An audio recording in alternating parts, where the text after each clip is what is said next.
All right, here we go on our adventure. So the access road is just behind us over there. So that is Flett or Finmark Road. Let's show you where we are here on the map.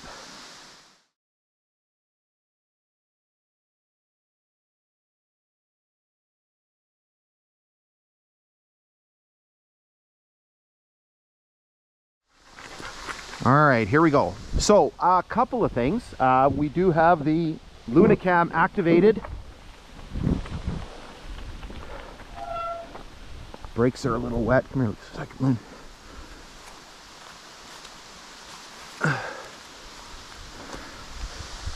Okay, Lunacam's activated. And the other thing you'll notice is headgear is a little different. I forgot my helmet.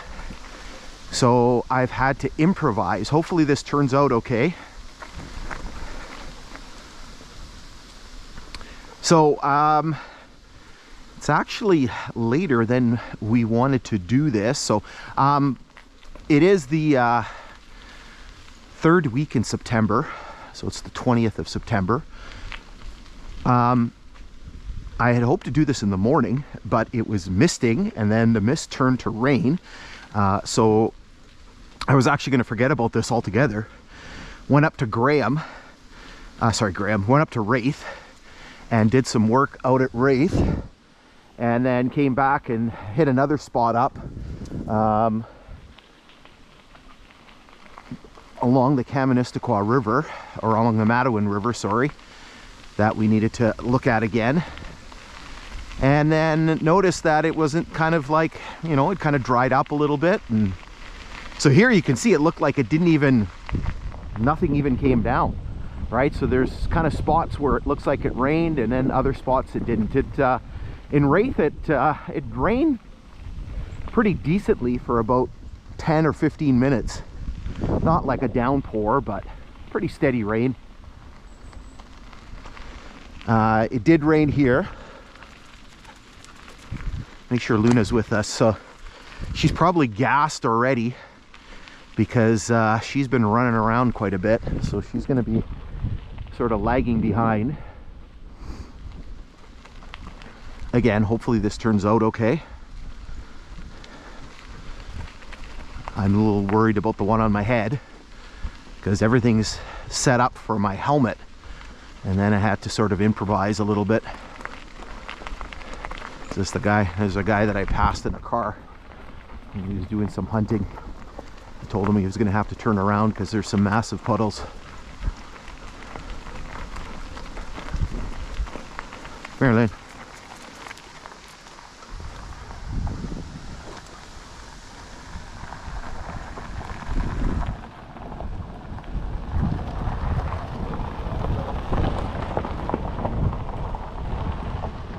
All right, so this is very fortuitous because where we've stopped right here is the location of a station.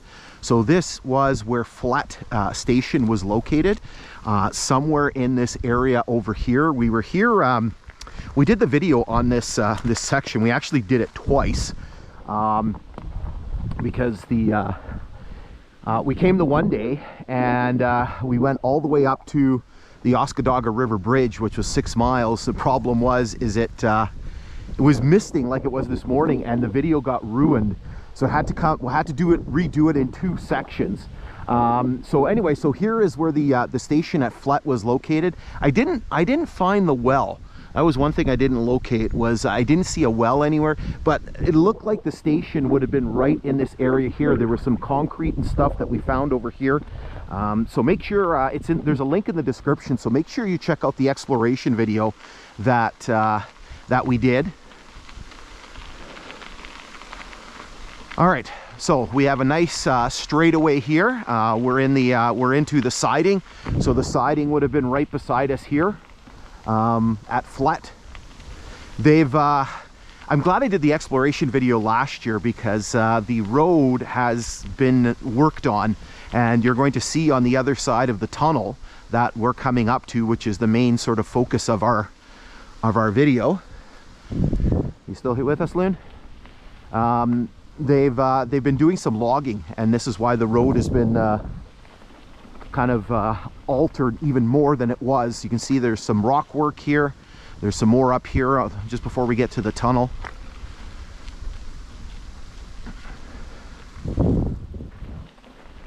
Again, make sure you check out Luna's video. We'll put a link in the description for that too.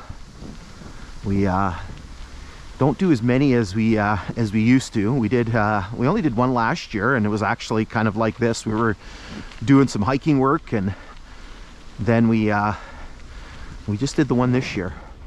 It's got that very fall smell in the air. You can see that the leaves are starting to turn. They're starting to drop. The little ferns here are all kind of starting to die. We had a cold snap right at the beginning of September where it was like stupid cold. We literally went from, you know, high 20 temperatures on the long weekend in September to the subsequent days where it was just like freezing cold. And then it warmed up. This week was, I mean, earlier this week, like Monday, Tuesday this week was stupid warm again. And then now it's cooled off again. So the weather has just been all over the place, but probably by next week there's going to be a lot more, and the week after is going to be a lot more yellow. You can see there's quite a bit of leaves that have dropped. It's still fairly green, but it's coming. Actually today is the lighting is perfect for would have been perfect for a full exploration hike. This is the type of lighting we want. So here you can see yet more rock work. And I am Looney here. It's not, we're not going very far. And it's only about, we only did about, you know, when we came this way, we only did about 3.5 kilometers or so. So it's not particularly far, maybe even less than 3.5 kilometers. So here you can see yet some more rock work with the requisite graffiti. You can see it extends a little bit here on the south side of the grade. So again, the purpose of our little jaunt today is we're checking out one of the most well-known, most popularly visited former railway sites in the area, which is known as the Flett Tunnel. I've been here numerous times. My first visit was, I want to say the summer of 96, summer of 1996. Yeah, back in the 1900s, as the kids would say. So the line was abandoned in 1994. So the line was shut down in 1994. They had probably had just torn up the ties. I remember it had to be around that time. I remember coming. I do have some pictures, not of the inside. I do have some pictures of the outside, and it's on my.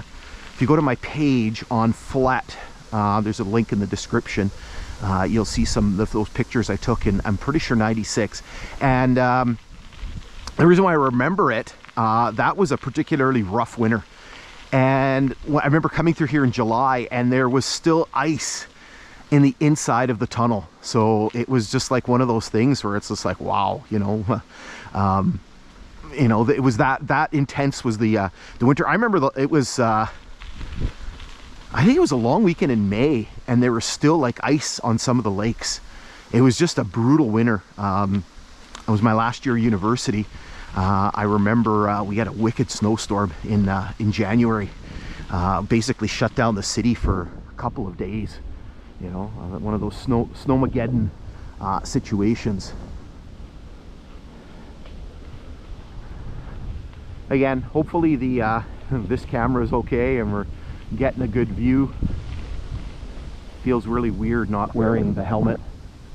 Just not in the habit, you know. I did a few drives in the summer, and you know, this was kind of along that. I'm going to do another little drive next week to do some recording and stuff for the fall hikes that are going to start the first weekend in October. Hopefully the weather cooperates, and just not in the habit of grabbing everything. And of course I grabbed everything, and of course didn't even think of the helmet.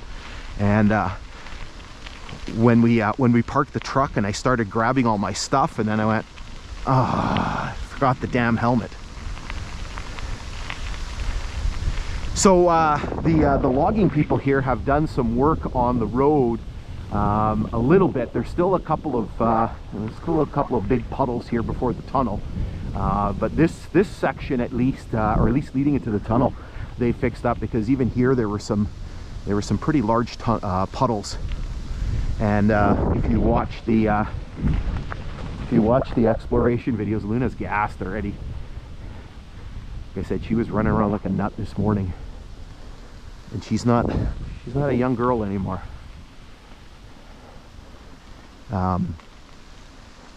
So if you watch the exploration videos, actually last year was very, very dry, and so there was absolutely no water anywhere. Again, we got a little bit of shower action this morning. That probably helped to contribute to some of these puddles here on the side. And again, if you watch that video, you'll just see this is all just puddles. So this has all been kind of fixed up a bit. The big one here hasn't been fixed up. So last year this would have been all dry. So again, here we're approaching the tunnel. So this is known as the Flett tunnel, obviously named after the station.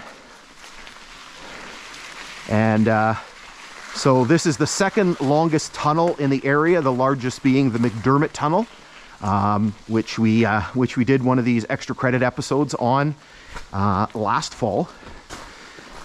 So I'm gonna grab my flashlight here. You can see all the requisite graffiti on the sides of the tunnel. Names amongst other things. So again, watch take in the exploration series video. You're going to see a bit more information. One of the big issues with this tunnel was it was very leaky. So as I mentioned earlier, did do that hike back in '96, and one of the reasons why there was all ice at the bottom was that the tunnel was notorious for being very leaky. And then the second thing, and again, you'll learn more about this in the exploration series video, tragically, when they were building this tunnel in around this time, so I think it was September of 1906, they were doing blasting, and tragically, several workers were killed in the blasting. I think you can actually see, yeah, it's all wet. Look at the water dripping down over here. So again, talking about that leaky tunnel, look at the water dripping down. Right here. And it was probably right here that there was a big kind of pile of ice that time when I was here in '96. So again, as I was mentioning, a very tragic accident when they were constructing this tunnel. So 3 workers were killed in a blasting accident.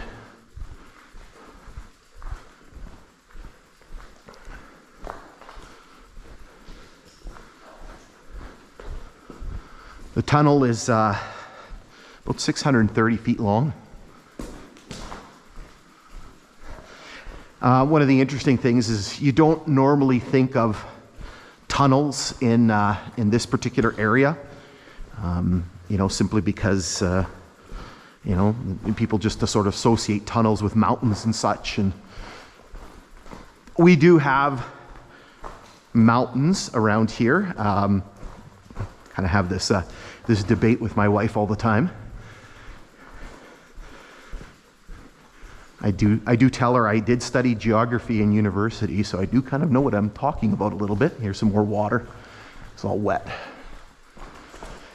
You know, we're in the Canadian Shield, the Precambrian Shield, the Laurentian Shield, whatever descriptor that you want to use to describe this area. And so, I mean, this is one of the oldest rock formations in the world. Oh, we've done 5 kilometers. My watch is talking to me here. So again, the rock has been worn down over billions of years. So we do have mountains, kind of live by them in Thunder Bay, but again, they've been worn down over time. So, you know, they're not as high as what you would see in places like Alberta and British Columbia, but certainly we do have our fair share of rock. So here is the egress, oops, from the western portal. Maybe we'll take a picture here and need something for the thumbnail for the video.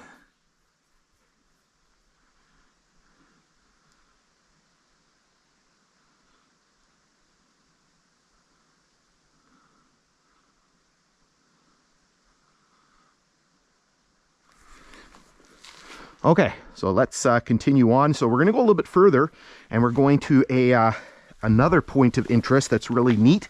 Actually, another tunnel.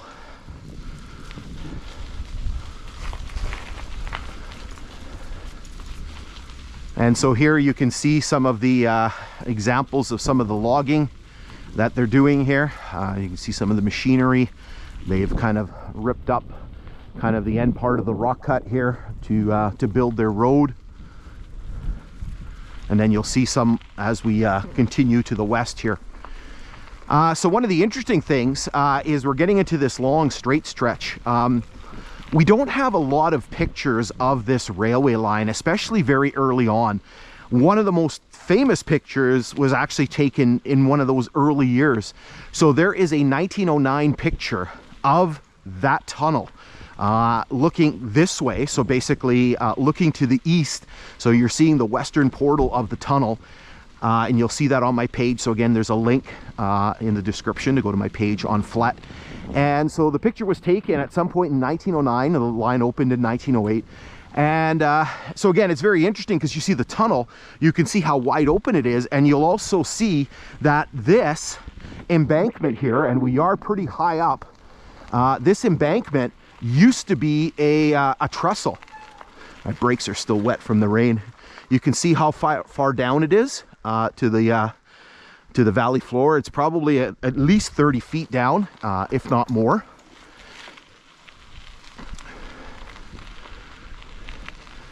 And so again, good chunk of this was all trestle, and it was filled in during the Canadian government railway days.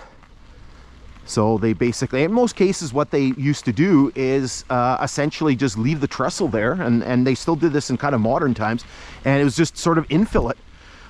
Leave the trestle in place and just infill until you've basically buried the trestle in fill. And they probably would have stuck a culvert or two. And you're going to see where we're heading to now. They've done the same sort of thing, where they've most likely infilled a trestle, and then they put in a very unique culvert, and we'll see that when we get there. Want to make sure Luna keeps up with us here. The Luna cam's going to get some shots of my backside here. So you can see the logging that they've done down here. You know, these areas around these railway lines, current and former, been logged over several times, right? They were logging in here, not that long after this railway line was built.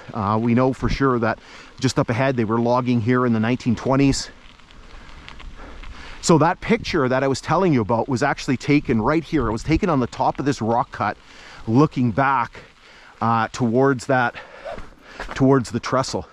So you can see it there, but now if you go up there and you try to look back, you really don't see much in terms of the trestle. There's so much vegetation that has grown up. So here you can see we're into a pretty massive rock cut that's got to be at least 25, pushing to 30 feet up there at the top of the cut. The wonderful geography here of the shield. Again, hopefully this video is turning out.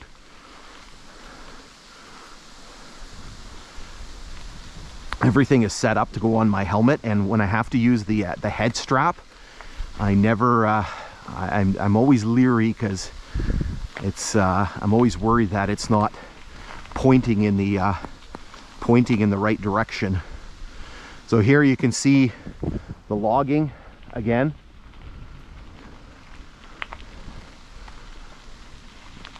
And so it's so different than it was last year. You know, the road again is much wider. Obviously the vegetation here beside us.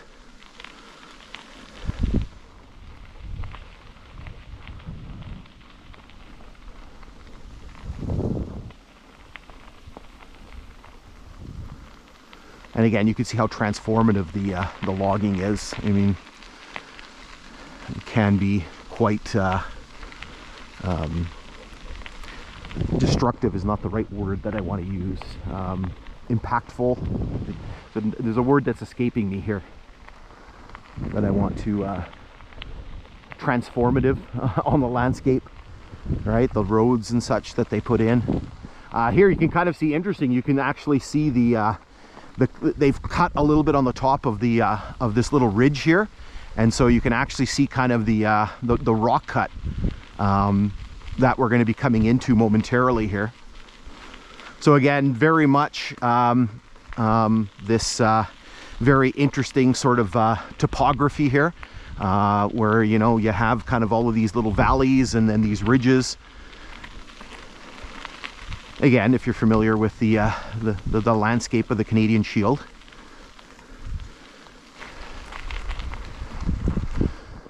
So as I just mentioned, into a rock cut here.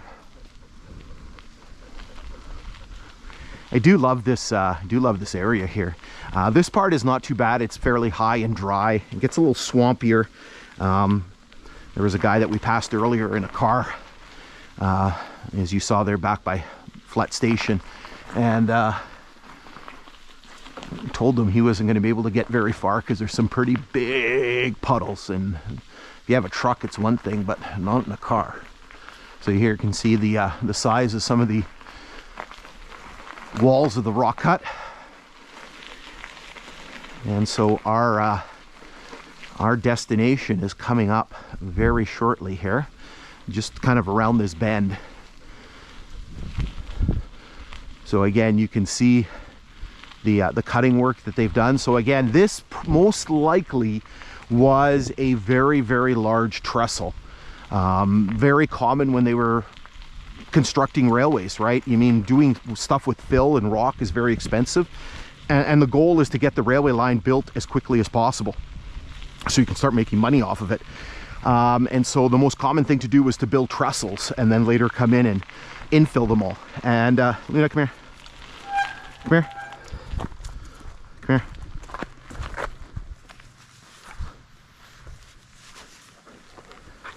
And the cam's all askew. And it's askew again. Jesus, stop. We'll fix it when we get to our stopping point here. So again, the whole idea was you built these trestles and then you went back and you infilled them. And I know, again, some of this work was done during the Canadian Government Railways time, so between Grand Trunk Pacific and Canadian National. And I remember reading some stuff saying that, you know, when Canadian Government Railways did all this work, that, you know, the railway line was in kind of rough shape. There was a lot of these trestles that had probably been built by Grand Trunk Pacific that needed to be replaced, right? I mean, if you are, you know, you're in that 1918 time frame, which this feature that we're going to be taking a look at was built, you know, some of these things had been built 10 years previous, and it was, you know, probably most likely untreated wood, and so it was time to replace them. You can see the camera on the dog is like sideways. We're coming up to our next feature right here. It's literally right under us here. So what we have here, speaking of the Canadian Government Railways, there were, as I mentioned, lots of upgrades that were done, and there was some really notable there's my truck up there. There was some really notable infrastructure that was built during that particular period in time. And so what we want to do is we want to go and take a look at one. So I'm going to shut off this camera here.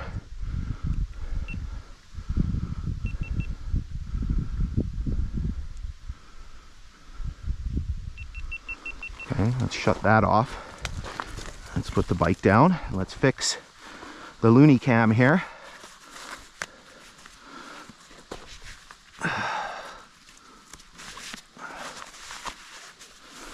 Okay, so let's make our way down.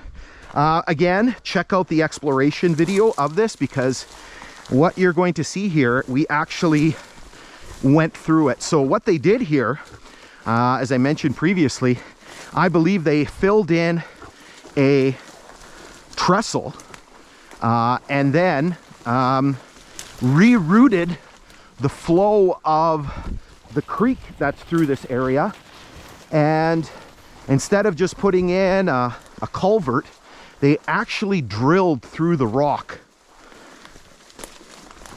And so they built what was described as a stream tunnel.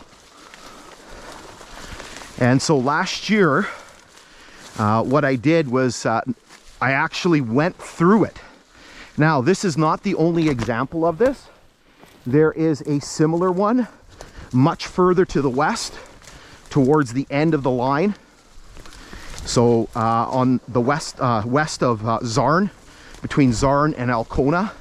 So basically when you're at Zarn and Alcona, you are at the end of the line, because after Alcona is Superior Junction, where it meets the, or where it used to meet the main line.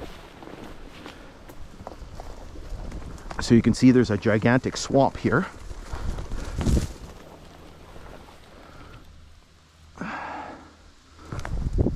Fix the Luna camera.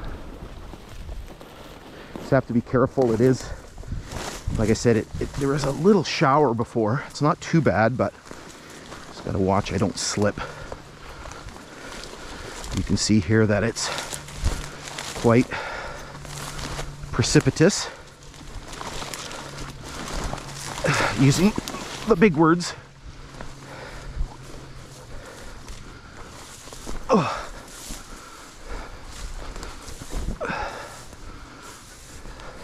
So you can see the Beaver has a dam here.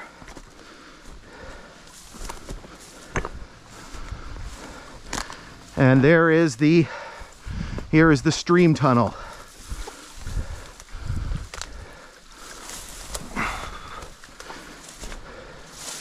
Just gotta watch my footing here, because again, it's quite slippery. Don't want to kill myself.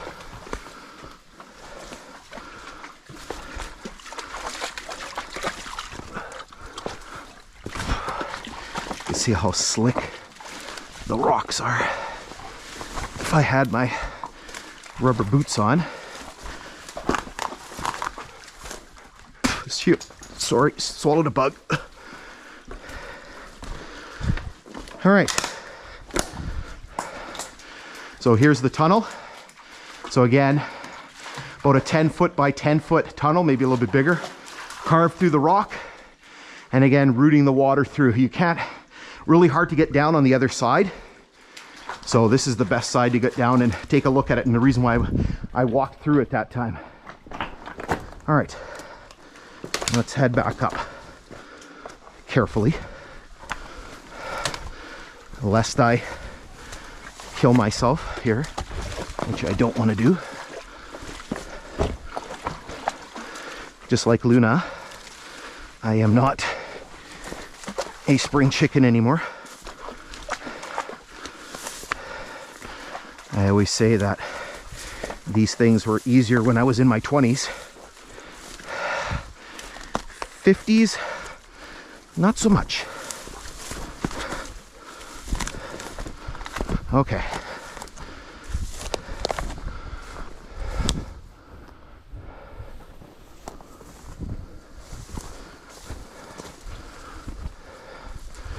All right. Go, Loon.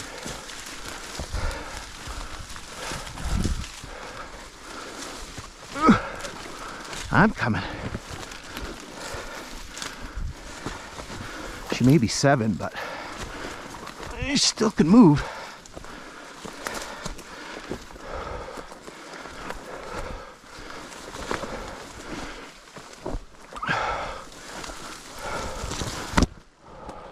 So you can see it's quite a ways down. I think I measured like 60, 70 feet.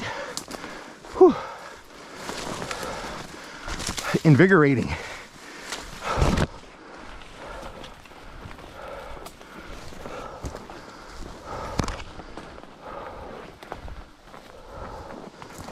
Try to ignore my huffing and puffing here.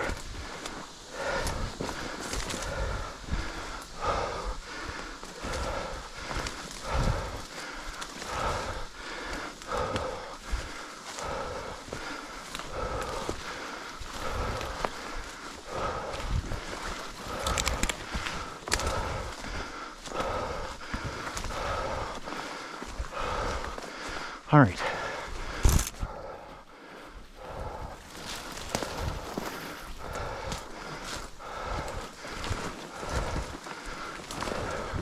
Hi.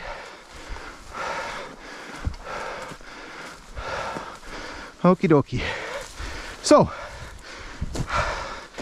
back at the bike, back at the truck. So, this brings us to the end of our little adventure. So we'll send it back, feel like a reporter, send it back into the studio.